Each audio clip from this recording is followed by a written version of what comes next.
falar sobre as mudanças no Banco Central norte-americano. Agora, o presidente dos Estados Unidos, Donald Trump, anunciou o novo comandante do Fed, do Federal Reserve, que é o Banco Central dos Estados Unidos, Kevin Warsh, para assumir a presidência do banco. Ele deve substituir Jerome Powell. A escolha encerra uma disputa interna prolongada dentro do governo Trump e também marca o retorno de um ex-dirigente que se tornou um crítico do próprio Fed.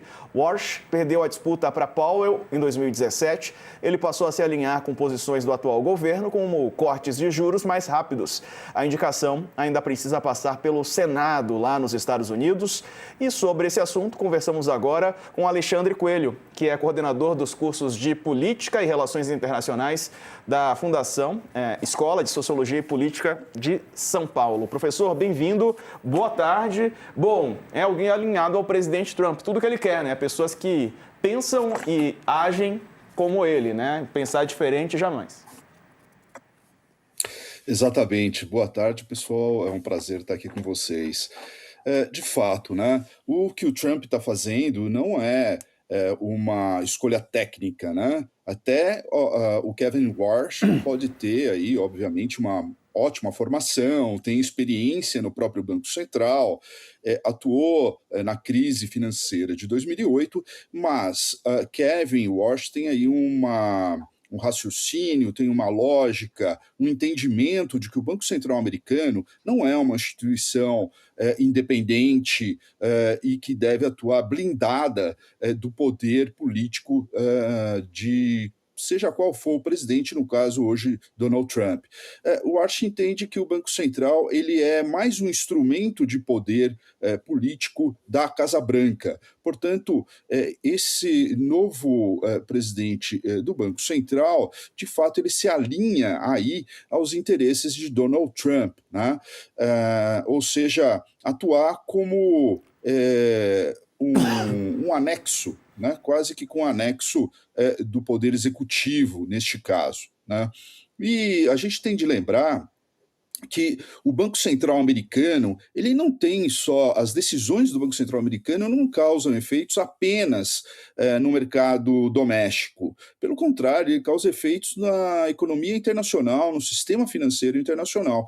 Então, o dólar, a gente sabe que é a principal moeda de reserva global, as decisões de juros afetam os fluxos de capitais globais e qualquer crise externa é frequentemente tratada ou administrada pelos contratos de swap do Federal Reserve. Portanto, controlar o Federal Reserve por parte de Trump, e isso tem uma estratégia maior, não é só controlar ali a política americana do ponto de vista econômico, mas também controlar um dos principais nós da governança do sistema financeiro internacional. O Nilson.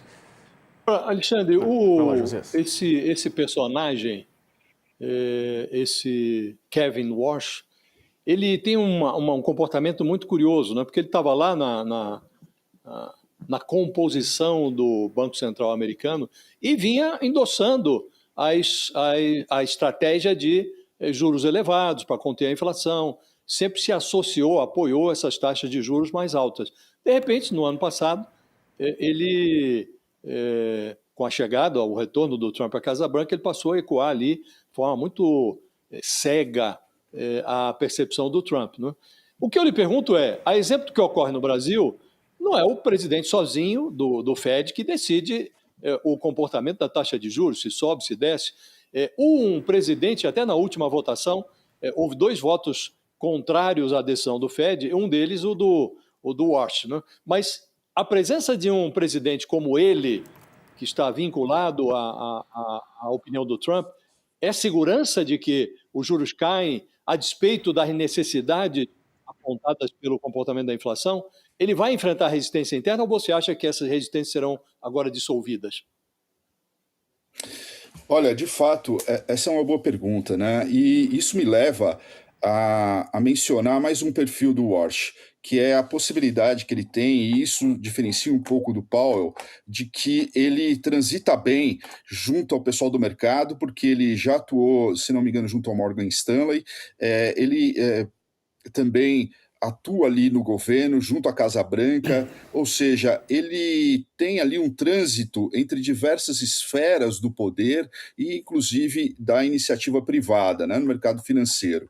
Então, essa é uma das escolhas. Trump escolhe ali o Warsh também para atuar de forma mais política, inclusive. A questão da resistência dentro do Federal Reserve, com certeza ele vai enfrentar resistência sim, porque nós temos ali um pessoal técnico mais blindado, e a gente já viu isso acontecer no ano passado, já sob o governo Trump, quando ele tenta ali tirar uma das diretoras do Banco Central americano, e ela entra com uma ação no judiciário e consegue manter ali a sua posição dentro do Banco Central americano. Então, de fato, o Warsh vai enfrentar resistências internas. No entanto, a capacidade que o Warsh mais Trump tem de pressionar politicamente os membros do Banco Central americano é muito grande. Portanto, eu não duvido que essa resistência vá sendo dissolvida aos poucos e os interesses econômicos dos Estados Unidos, do ponto de vista do mercado de trabalho e também da inflação, não necessariamente vão responder a questões técnicas, ou melhor, vão ser tratadas como questões técnicas, mas, pelo contrário, vão ser tratadas como questões políticas. E aí o que a gente pode observar, acredito eu, é claro que haver, mas uma política monetária bem errática durante esse ano, né, que nós vamos ver. Por quê? Porque vai estar atrelada às decisões de Donald Trump. E como ele mesmo já disse, né, ele não segue regras, ele segue a própria consciência dele ou as decisões internas que passam pela cabeça dele. E é isso que vai ser refletido em Warsh, né? Pois é. Isso quase aqui falando que o Warsh é, na verdade, um instrumento aqui de Trump dentro do Banco Central americano. A voz da consciência dele será a do Donald Trump. A voz da moralidade. O Ronilson vai ter que sair, mas antes vou aproveitar aqui a presença do Ronilson para fazer uma última pergunta para ele, continuar aqui com o professor também, falando sobre as questões relacionadas à imigração nos Estados Unidos. O Trump falou sobre aquele enfermeiro que foi morto por agentes do ICE, né? E ele disse o seguinte, falou que o enfermeiro era um agitador, voltou a fazer críticas e fazer ilações em relação ao comportamento desse enfermeiro. O cidadão norte-americano, o Alex Pratt, foi morto a tiros por agentes migratórios em Minneapolis na semana passada. Trump escreveu na rede social dele que a reputação de Alex caiu drasticamente com um vídeo recentemente divulgado em que ele aparece gritando e cuspindo no rosto de um agente do ICE que estava calmo e sob controle. Foi uma referência a imagens, supostamente, essas imagens mostram o enfermeiro em uma discussão com agentes federais poucos dias antes da morte dele. Trump também falou que não vai retirar os agentes do ICE de Minnesota de jeito algum. Ele elogiou ainda o czar da fronteira, Tom Homan, diz que ele é ótimo, precisamos nos livrar dos criminosos, precisamos expulsar os criminosos do nosso país. Precisam matar locais também, Ronilson, além de matar os imigrantes, né, que nem sempre são criminosos? Eu ouvi alguns analistas, né, alguns comentários no sentido de que, diante da repercussão, 2 mortes seguidas, o Trump fez um pequeno sinal de recuo. Honestamente, não vejo recuo. Eu acho que as declarações recentes de Trump mostram que ele não está disposto a recuar. Trump está muito convencido da política que ele está exercendo. A Kristi Noem está com muita autonomia para fazer exatamente aquilo que o presidente Donald Trump determinou. E o que todos esses eventos recentes mostram é que definitivamente não vai parar em Minneapolis. O ICE continua muito empoderado, o ICE continua com muita autonomia, o ICE continua com muito poder. O Trump está muito bem sustentado por uma base imóvel que não recua no sentido de apoio, de aprovação, pegando a política de imigração no geral. É óbvio que a desaprovação é pontual nos excessos, mas reconhece a política de imigração como algo que tem sido realmente efetivo. Então, não há sinais de recuo, né? E não há excessos. Há cumprimento de uma ordem, de uma política cautelosamente desenhada para ser aplicada, sobretudo, nos estados democratas, né? Está tudo muito bem conectado. Na verdade, o Donald Trump tem um projeto, né, de apertar o cerco, né, de apertar a corda, de esticar a corda em direção aos estados democratas, e o ICE está sendo um pouco braços e mãos desse projeto. Muito bom, Ronilson. Foi um prazer te receber aqui. Volte mais vezes aos nossos estúdios. Sempre que estiver em São Paulo. Um abraço, meu amigo. Bom fim de semana. Obrigado, Diego, Josias, professor. Vão ter outras vezes. Valeu, querido. Professor, e essas últimas do Trump, né, com os policiais de imigração e as mortes sendo registradas, protestos, né? Esse caso em especial do Minnesota, ele disse que os oficiais do ICE não sairão de lá, continuarão, portanto, agindo, né? E a gente tem visto já 2 mortes, né, provocadas, falando sobre cidadãos norte-americanos.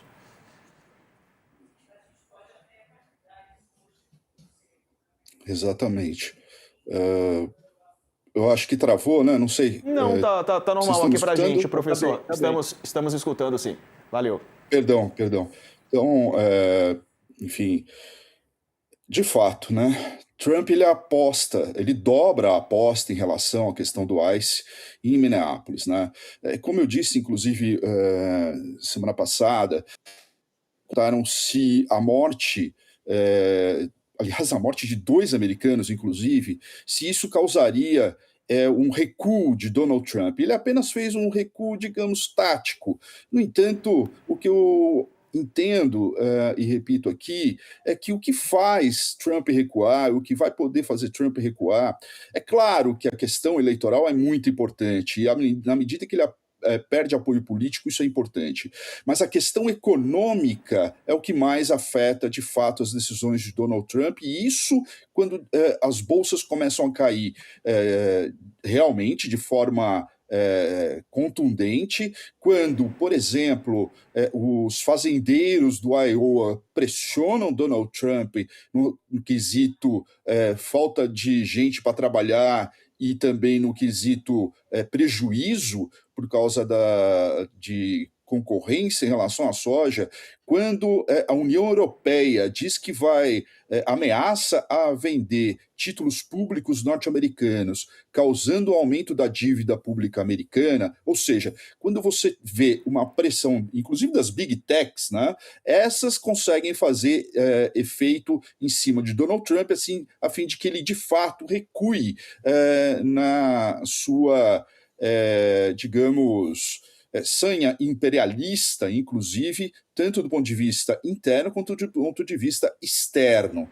E é o que está acontecendo aqui em Minneapolis, né? Minneapolis tem que virar um estudo de caso, não só pela questão imigratória, mas como as instituições de um país considerado democrata, como essas instituições estão falhando miseravelmente nos Estados Unidos. Podem até me falar que, mas a Suprema Corte americana, inclusive numa decisão envolvendo Los Angeles, já permitiu, por exemplo, abordar as pessoas, que o ICE pudesse abordar as pessoas só pela cor ou só pelo sotaque, por exemplo, dessas pessoas, ou pela fisionomia dessas pessoas. Mas, convenhamos, não é isso que o espírito da Constituição americana ou de tratados anteriores até à Constituição americana, como, por exemplo, o Contrato da Virgínia, enfim, de outras, quando você faz uma análise de direito constitucional, direitos humanos, enfim,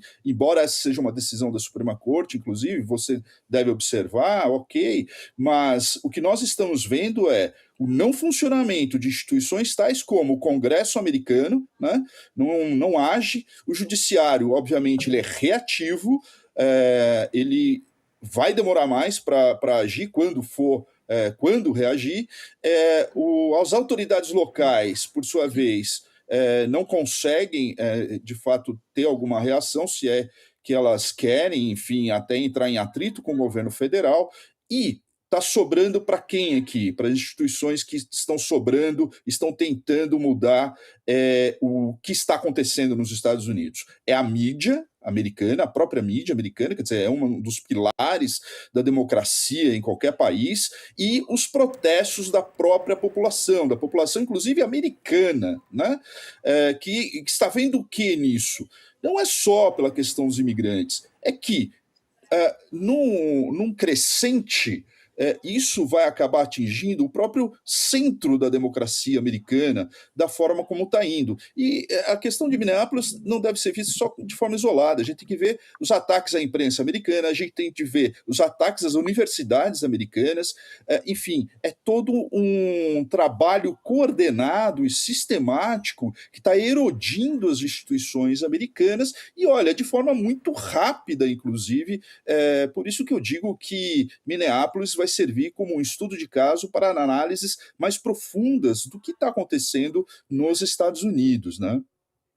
Agora, Alexandre, afora essa autocratização que o Trump promove na democracia americana, há o aspecto econômico que foi realçado por você, né? Do ponto de vista econômico, a política tarifária do Trump produziu efeitos inflacionários que dificultam o trabalho do Banco Central americano, o Fed. Agora, essa dificuldade é acentuada pela intervenção do Trump no Banco Central americano, e ele se revela um parceiro comercial para o mundo inconfiável, né? Disso tudo resulta um movimento de queda das ações americanas, uma desvalorização da cotação do dólar, e o dólar ainda é o padrão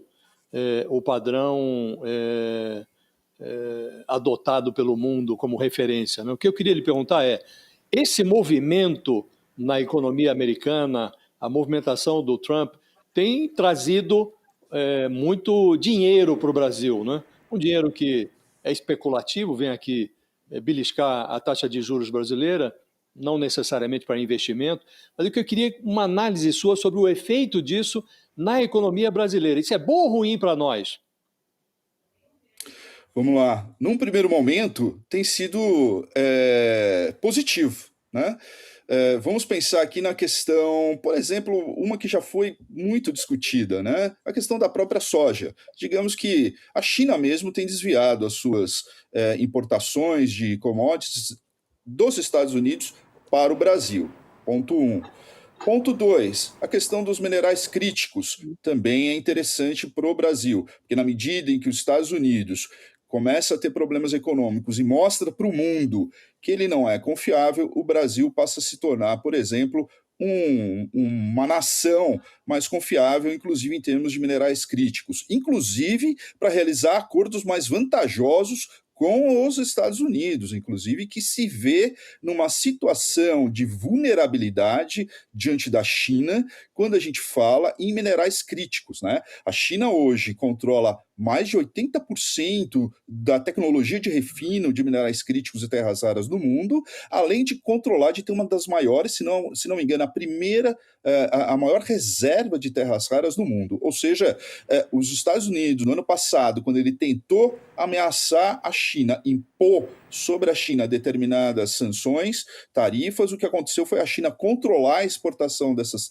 terras raras e minerais críticos, afetando a indústria de defesa americana. Conclusão, os Estados Unidos se viu vulnerável e começou a sair fazendo acordos com a Ásia, e o Brasil, num momento desse, se posiciona de forma muito estratégica, porque o Brasil tem a segunda maior reserva de terras raras, por exemplo. Então, pelo menos numa análise aqui de curto prazo, eu estou vendo isso como positivo. Está sendo importante para o Brasil ter que aproveitar aqui esse movimento internacional. Outro exemplo muito didático, a questão do acordo Mercosul e União Europeia, né? Pelas pressões de Donald Trump, inclusive desde o ano passado, ainda no governo de Olaf Scholz, quando o Trump começa a ameaçar com tarifas, Olaf Scholz fala, bom, acordo com o Mercosul para ontem, né? E a Alemanha até hoje é uma das maiores patrocinadoras desse acordo.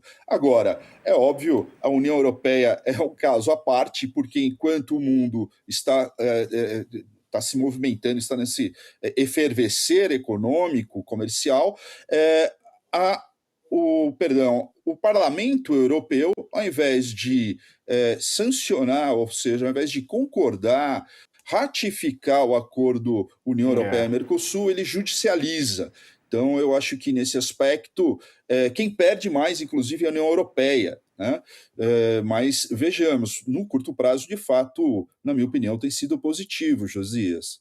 Perfeito. Vou pegar aqui a palavra para a gente trazer uma outra pauta ainda sobre os Estados Unidos, a relação com o Irã. O presidente dos Estados Unidos disse que vai manter conversas com o Irã, mesmo depois dos Estados Unidos enviarem outro navio de guerra para o Oriente Médio. O presidente afirmou que não espera ter que usar força militar contra o Irã. We're militarily powerful. I built the military in my first term, and now we have a group headed out to a place called Iran, and hopefully we won't have to use it. Have you had any conversations with Iran in the last few days, and are you planning on any? I have had, and I am planning on it, yeah. We have a lot of very big, very powerful ships sailing to Iran right now, and it would be great if we didn't have to use them. Okay? Can you say what the message was that you shared with Iranians? Well, I told them two things. Number one, no nuclear, and number two, stop killing protesters. They're killing them by the thousands. You know, I stopped 837 hangings 2 weeks ago, but they're going to have to do something. Bom, para a gente encerrar aqui, professor, uma última pergunta sobre essas relações entre Irã e Estados Unidos que voltaram a ficar estremecidas, né, nas últimas semanas, diante da repressão aos protestos. O que a gente pode esperar? O Trump dá recados dúbios, né, ao mesmo tempo que faz movimentações militares, fala sobre diálogos com os iranianos. Diálogo, né? Exatamente, Diego. Perdão, não sei se o Josias ia falar. Não, pode ir, fica à vontade, professor. Fica à vontade. Tá bom. De fato, Diego, eu gostei que você utilizou o termo ambíguo. De fato, ambíguo, dúbio, né? Porque, veja, algum tempo atrás, algumas semanas atrás, qual que era o objetivo de Donald Trump em relação ao Irã? Olha, o que está chamando a atenção são as mortes, né? Estão dizimando a população iraniana. E aí, os Estados Unidos teriam de agir. Bom, esse já não é mais o objetivo. Então, ele foi mudando ao longo dos dias e hoje a questão é armamento nuclear, né? A questão nuclear iraniana. Né? Veja, quem mais é atingido por isso não é nem o regime iraniano, inclusive com essas pressões. Quem mais sofre com isso, em relação a esses discursos, obviamente, acaba sendo a própria população iraniana, quando a gente fala em termos de inflação, desemprego, escassez, ou seja, toda a sociedade civil iraniana acaba sofrendo com essas pressões dos Estados Unidos, fora as pressões políticas da Guarda Revolucionária iraniana sobre a própria população. Né? Quer dizer, nós temos um duplo problema sobre a população iraniana e as pressões externas que vêm dos Estados Unidos, a questão dos embargos e a questão da própria contenção, para usar até um eufemismo aqui, contenção da população iraniana por parte do governo iraniano, por parte do regime iraniano. Né? Veja, o regime iraniano está acuado, está num ponto em que essas movimentações, esses protestos começaram nos bazares iraniano, ou seja, o bazar iraniano ele não é apenas uma questão comercial, ele é um centro de apoio político ao regime iraniano e as pressões começaram, ou seja, os protestos começam ali no centro de apoio político ao regime iraniano. Então, o que se vê dessa vez são protestos, movimentos por parte do regime iraniano que ele está procurando se proteger, regime, se proteger ao máximo para ele não cair. É isso que está acontecendo. E para ele não cair, quando você vê um regime como o iraniano acuado desse jeito, o risco de se ter, por exemplo, um bloqueio no Estreito de Hormuz, pode acontecer muito diferentemente do que aconteceu em relação à Guerra dos 12 Dias do ano passado, em que o Irã não fez isso, mas não duvido que possa fazer esse ano, porque o regime não tem mais nada a perder, a não ser se manter no controle da própria população e também no controle, enfim, do poder ali. Então, eu levanto a questão do Estreito de Hormuz, levanto também os alertas que os países do Golfo têm dado a Donald Trump no quesito não vamos escalar isso daqui, ou seja, mesmo a Arábia Saudita, que é sunita e que não é aliada ao Irã, que é xiita, ou seja, uma outra configuração religiosa do ponto de vista muçulmano, e, mesmo assim, os países do Golfo não veem essa escalada de Donald Trump com bons olhos, pelo contrário, isso pode escalar e pode atingir questões humanitárias e questões econômicas vindas daquela região do Oriente Médio, que, a propósito, sempre está de forma instável, e Trump acaba colocando mais fogo aí nessa questão que já é altamente complicada, né? Professor, obrigado pela participação conosco, pela entrevista, viu? Um abraço para o senhor.